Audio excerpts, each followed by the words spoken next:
할렐루야. 4월 11일 금요일 매일 성경 묵상 가이드입니다. 오늘 말씀은 누가복음 21장 20절에서 28절의 말씀입니다.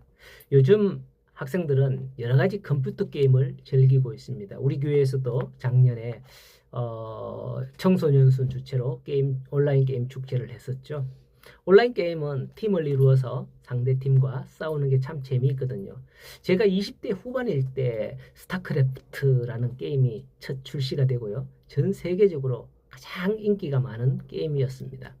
그 게임에서 승리하는 여러 가지 비결이 있지만은 그 중에 하나가 뭐냐면 내 대군을 이끌고 상대방의 포위에 들어가서 끝장내는 방법이에요. 정말 속이 시원하고요. 그렇습니다. 포위되면 살아날 방법이 없거든요. 오늘 말씀은 예수님께서 어제에 이어서 계속해서 종말에 관한 말씀을 하십니다. 오늘은 더욱더 구체적으로 예루살렘의 멸망을 이야기하시는데요. 군대에 에워싸워서 결국은 예루살렘이 무너질 것이다 라고 말씀을 하는 거예요. 그런데 문득 이 생각이 들어요. 왜 갑자기 종말에 관한 이야기를 하는 거지? 이게 어느 시점에서 시작되었을까요? 종말에 관한 예언이. 바로 어떤 사람들의 예루살렘 성전이 어떠한가 자랑하는 그 시점에서 출발해서 세상의 종말, 오늘에는 예루살렘의 종말의 상황을 예언하는 것을 볼 수가 있습니다. 그렇다면 우리의 생각이 항상 어떠해야 되는지 짚어볼 수 있는 거예요. 오늘날에도 교회가 이런 것들로 자랑하고 막 성도가 우리 교회가 어떻다면서 우리 교회 큰 교회다 뭐 어쩌고 이렇게 자랑하는 순간 어쩌면 종말의 예언을 떠올려야 합니다. 그리고 겸손해야 하는 거죠. 하나님은 이 모든 것을 심판하실 것이다 라는 걸 알아야 합니다. 예루살렘의 군대에게 에워싸는 것을 보거든 멸망이 가까운 줄 알라고 20절에 말씀을 하거든요. 이러한 예수님의 예언은 40년 후에 이루어집니다. 예수님께서 30세에 공생애를 시작하셨으니까요. 70년에 로마의 티투스 장군에 의해서 예루살렘 성전이 완전히 파괴되거든요. 그래서 40년 후에 일어난 겁니다. 그 40년 후에 이 예수님의 예언대로 일어나서 한치의 어김없이 오차 없이 그대로 이루어집니다. 예루살렘에 대해서. 우리는 이러한 일에 대해서 큰 교훈을 얻게 됩니다. 그들이 아무리 하나님의 백성이라 할지라도 유대인들, 이스라엘 백성들이 진리를 버리고 악을 밭갈며 독을 뿌릴 때 결코 하나님의 심판을 피할 수 없다는 사실이죠. 하나님께서는 일찍이 모세를 통해서 내가 생명과 복과 사망과 화를 내 앞에 두었노니 네가 말씀과 진리를 따라 행하면 복을 얻으리니와 이를 버리고 악을 행하면 반드시 망하리라고 신명기 30장에 말씀하셨습니다. 이스라엘이 이러했던 거예요. 예수님께서 나귀를 타고 예루살렘에 입성하셨을 때 평화의 왕으로 입성했다 그랬잖아요. 말을 타고 입성하면 뭐라 그랬어요? 전쟁에서 승리하고 왔으니까 막 죽이고 막 이렇게 갖고 말을 타고 입성하는 거죠. 그런데 평상시에는 나귀를 타고 입성한다 그랬죠. 왜? 평화의 왕으로 입성을 하기 때문에. 예수님께서 평화의 왕으로 입성하셨으나 나귀를 타고 성전은 이미 강도의 구렬이 되어 있었다고 성전 안에 장사하는 자들을 내어 쫓으며 말씀을 하셨고요. 바리새인, 서기관, 제사장들과 그런 자들의 영적인 위선과 영적인 무지함으로 하나님의 아들 예수님을 죽이기로 혈안되어 있었습니다. 그들은. 이에 예수님은 포도원 비유 말씀하는 것처럼 하나님은 로마의 군대를 동원하여서 자기 아들을 죽인 유다 백성들을 징벌하기에 이르는 겁니다. 하지만 은혜와 사랑이 많으니 주님은 이 사실을 감추지 않으셨어요.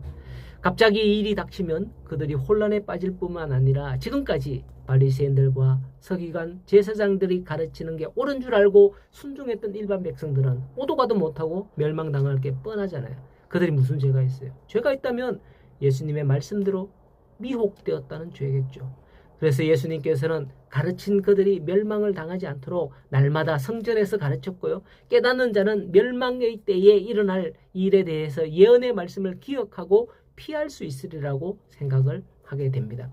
21절 이하에서 그때에 유대에 있는 자들은 산으로 도망갈 것이고 성내에 있는 자들은 나갈 것이고 또 촌에 있는 자는 성으로 들어가지 말라고 그렇게 말씀합니다. 그들이 칼날에 죽임을 당하며 모든 이방에 사로잡히게 될 것이다 라고 알려주셨습니다. 그런데 역사적으로 보면 이스라엘을 향한 진노는 어떤 때에는 4대 만에 돌아오겠다라고 말씀하셨던지 아니면 70년 만에 회복됐겠다 뭐 이런 말씀을 하시던지 이렇게 때와 기한이 항상 있었습니다. 이 멸망도 기한을 두셨음을 볼 수가 있거든요. 24절에 보면 어떤 기한을 뒀느냐, 예루살렘은 이방인의 때가 차기까지 이방인들에게 발필이라 그렇게 말씀을 합니다. 여기서 이방인의 때가 무엇을 의미하는지에 대해서는 학자들의 주장이 다양합니다만, 하지만 이 기간은 이방인들에게 복음이 전파되는 시기라는 데는 일치하는 의견을 내놓습니다. 그러므로 마태복음 28장 마지막 19절에서 20절에 보면, 그러므로 너희는 가서 모든 족속으로 모든 민족으로죠. 이번에 성경은 모든 민족으로 제자를 삼아 아버지와 아들과 성령의 이름으로 세례를 베풀고 내가 너희에게 분부한 모든 것을 가르쳐 지키게 하라. 볼지어다 내가 세상 끝날까지 너희와 항상 함께 있으리라 하시는 이 말씀이 이루어지기까지라고 볼 수가 있는 것입니다. 지금은 세상의 복음이 전파되어지고 있습니다. 아마도 이 복음을 듣지 못한 사람이 한 사람도 없게 된다면 이제 끝이 오게 될 거다라고 다 그렇게 생각을 하고 있죠. 그게 이방인의 때로 정한 그 기한이 아닐까 생각이 되어집니다. 바울 사도는 말씀했습니다. 보라, 지금은 은혜 받을 만한 때요. 보라, 지금은 구원의 날이로다라고 고린도후서 6장 2절에 말씀을 선포합니다. 우리는 말세와 종말에 일어날 일에 대한 두려움으로 가득 찬 마음이 아니라 종말이 오면 어떡하지 내가 뭐 이런 두려움이 아니라 은혜를 더욱더 충만히 받아야 할 때라는 것을 우리는 기억해야 됩니다. 그렇게 된다면 앞서 어제의 본문에서 박해중에서 우리가 무슨 말을 할지 준비하지 않아도 성령의 감동으로 은혜를 받은 말씀대로 주시게 될 줄로 믿습니다. 이 말씀을 기억하는 자는 이 일이 일어날 때 정말 그래야 되는가? 야, 이거 예수님 말씀하고 똑같네? 뭐 이렇게 주의하여 살피지만 이 말씀을 모르는 자는 이렇게 생각할 거예요. 이야, 이거 뜻도 보도 못한 일이 벌어지고 있다. 뭐 이렇게 생각할 거예요. 오늘 우리 주변에 일어나는 일도 어떤 일일까요?